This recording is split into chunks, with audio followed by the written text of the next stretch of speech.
What is going on, everybody? Welcome back to another Waifu Ju video. Today we're doing something a little bit more fun for MLB The Show 24, and that is doing our Season 1 Superlatives. That's right, think of like your high school yearbook. We're going to be doing awards such as that for a lot of the cards that have come out in Season 1. There's been a lot of things, a lot of issues with this game, and my next video is going to touch on a lot of those. But I figured we'd do something a little bit more fun for this video, and it'll be a little trip down memory lane for the season as we get ready for Season 2. If you guys are creative and want to leave some other superlatives and who would have won them, comment down below who and what award they would have had. And without further ado, let's get into the awards. Let's start off with our first award. It is going to 88 overall Byron Buxton's Cornerstone Captain card. He is winning the X-Ray Award. Award that is given to the card that made us forget entirely about the vision stat.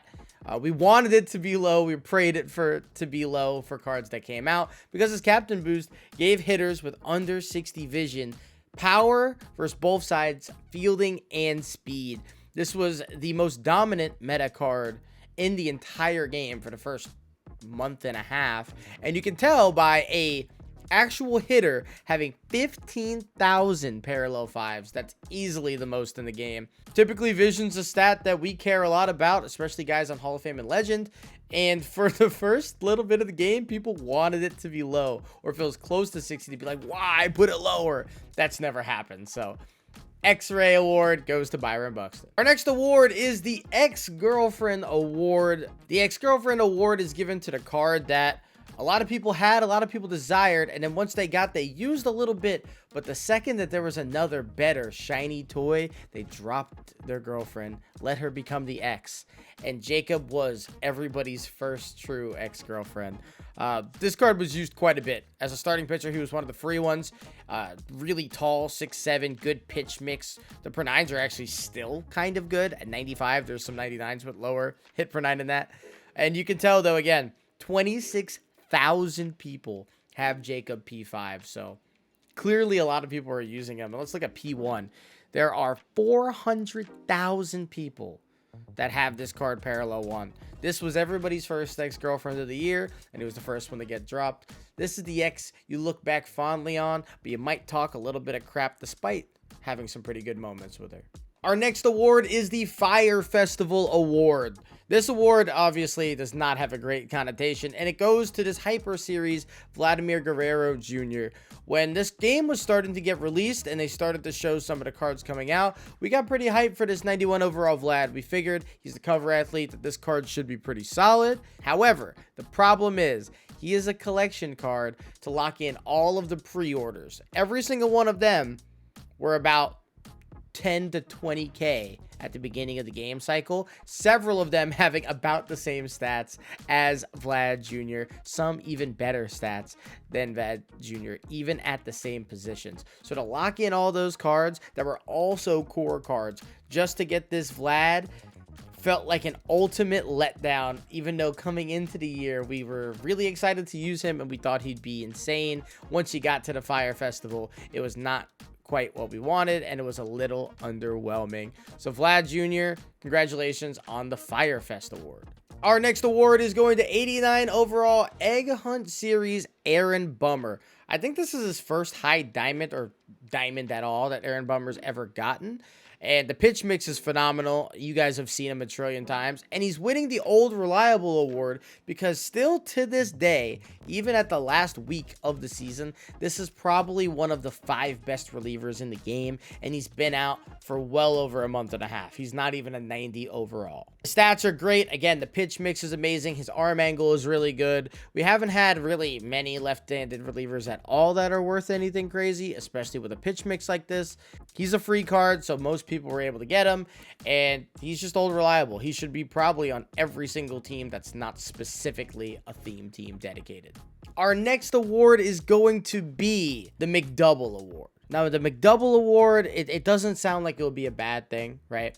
However, if you look at a McDouble used to be $1. You can go to McDonald's and get one.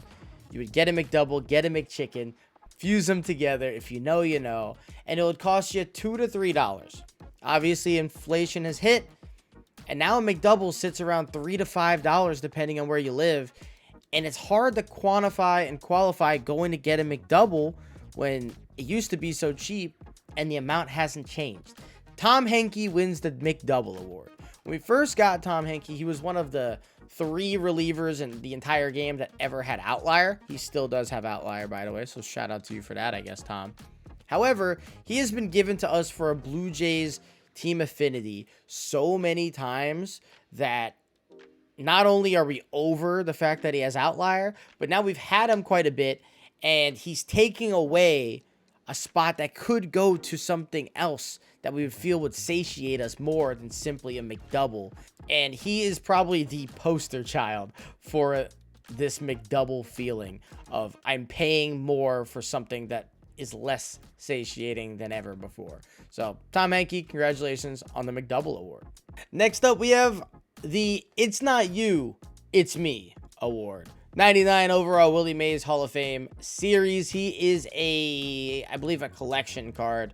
And this is the singular best 5-tool outfielder in the game. If you look at his stats, he's a great fielder. He's a pretty good bat. He's fast.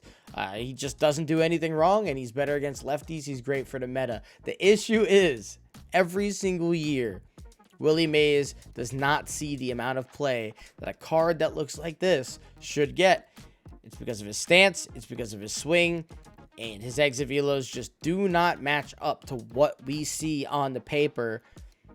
Is it his fault that we can't hit up and in sinkers? Is it his fault that sliders down in the way, righty are destroying us? I don't know. So we're going to say it's not you, Willie. It's me. We are the problem. Congratulations on your award. Our next award is the I've Changed award. This award goes to the ex-boyfriend, ex-girlfriend, ex-partner that comes back into your life, and all they say is that I've changed. I'm different now. I promise, like, I'll be better. I'll work at the things I need to work at, and I'll be better. And they were actually right. They actually turned out that they worked on these things, and they've turned a new leaf. Mike Piazza, the Pizza Man, has turned a new leaf. I don't know what they did to this card specifically. Hopefully, if he gets a 99, it'll be the same exact way. This is all online, and half of this is on Hall of Fame, hitting 458 with this Mike Piazza. I was never this way. And I know a lot of other people in this community, Ochev, his favorite player is Mike Piazza. He'll tell you. A lot of people will tell you, Mike has changed. I promise, he's changed. And you can too. So congratulations on your award, Mike. Our next award is the Home Wrecker Award. I know a lot of these are going back to relationships because it's too easy. The Home Wrecker Award goes to 95 captain Carlos Santana. The switch hitting captain, unbelievably good boost with boosting contact versus both and clutch for any switch hitters in the game. He is a home wrecker. He has destroyed this beautiful utopia of a meta that we have lived in for so long, where yes, you could run a switch hitting team. However, they'd probably be a little bit worse because they have their flaws in different areas, typically those flaws being in clutch or contact. Carlos fixes both of those issues with his boosts, and now you just run into teams top to bottom full of switch hitters, all getting this plus 12 boost versus both and with clutch, and it has become so difficult to pitch with any type of differentiation in sequencing because you're facing a lefty or a righty every single batter. He's destroyed my sanity and my mind. However, he's a really fun captain to use, honestly, and it's hard not to use him because he is amazing, and every time they give Carlos a card, he's Jesus himself. So I got him P3. I use him without even using the boost. I think he's that good. Carlos, you're a home wrecker. You ruined this family. Our next award is the What Do You Even Do award. That one is pretty self-explanatory. 95 Mark Pryor standout series. He's a captain, came out in the same pack as Santana. However, with 82 hit per 9, the worst pitch mix in the game, fastball, slurve, curveball, and a circle change. You do not throw hard. No real quirks. and a captain boost that, admittedly, the boost is very good. Very good boost. The cards that come out in the standout series, however, are not good. They weren't that good the day that this card came out. There haven't been any standout series cards that have come out since. And unless that changes at some point, and you would have to wild card him at that point now, this card is essentially useless. And I want to know, what do you even do? We only got a few more. Next up is the You Never Stood a Chance Award. And this goes to 96 overall Anthony Rizzo. This is for the guy who, despite looking good, and he's sharp, and he's well-educated, and he makes a lot of money sitting in the corner, there was going to be a group of celebrities rolling into the party in about 15 minutes. So you had those 15 minutes to go in, get the girl, make your move, and if you didn't seal the deal then, it was done.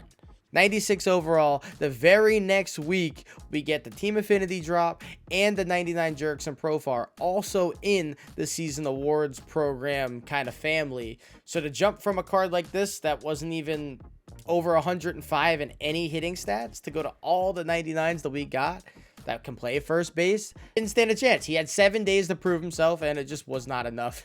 He didn't stand a chance, and they did you really dirty, Rizzo. And our last award for today is the Nostalgia is Never as Good as You Remember It award. This one, again, pretty self-explanatory. The Edward Cabrera that we all knew and feared and hated was in a game where fastballs were the fastest they were in any iteration of MLB The Show, and they had to tone them down the next year. Outlier sinkers were very similar. His outlier sinker used to hit 100 to 101. They no longer do that. It was also in a game where control was really, really easy with pinpoint. It was the first pinpoint year. Pretty much anything you threw went more or less exactly where you wanted it. Pars were really, really small, and it always went inside of them. That's not the case anymore. And you compile both of those nerfs as the years have gone on with the fact that umpires are not perfect in online this year. Edward just is not the demon he used to be. He doesn't throw as hard. The umps won't give him everything, and it's harder to find the cloister when you try to. You know, nostalgia sometimes is great, but probably keep it in the past. Bonus award, Harmon Killebrew, the Oops, I Pooped My Pants award. Look at this man. Why is he making that face? Congrats on your award, though. And that's going to do it, everybody. That is our Season 1 MLB The Show 24 Superlatives. I hope you guys enjoyed it. Again, kind of a off-the-cuff, funny video to break up a lot of the negativity that surrounded this game. Hopefully you guys enjoyed it. Leave your superlatives down below. And I will see you guys in the next one. Peace.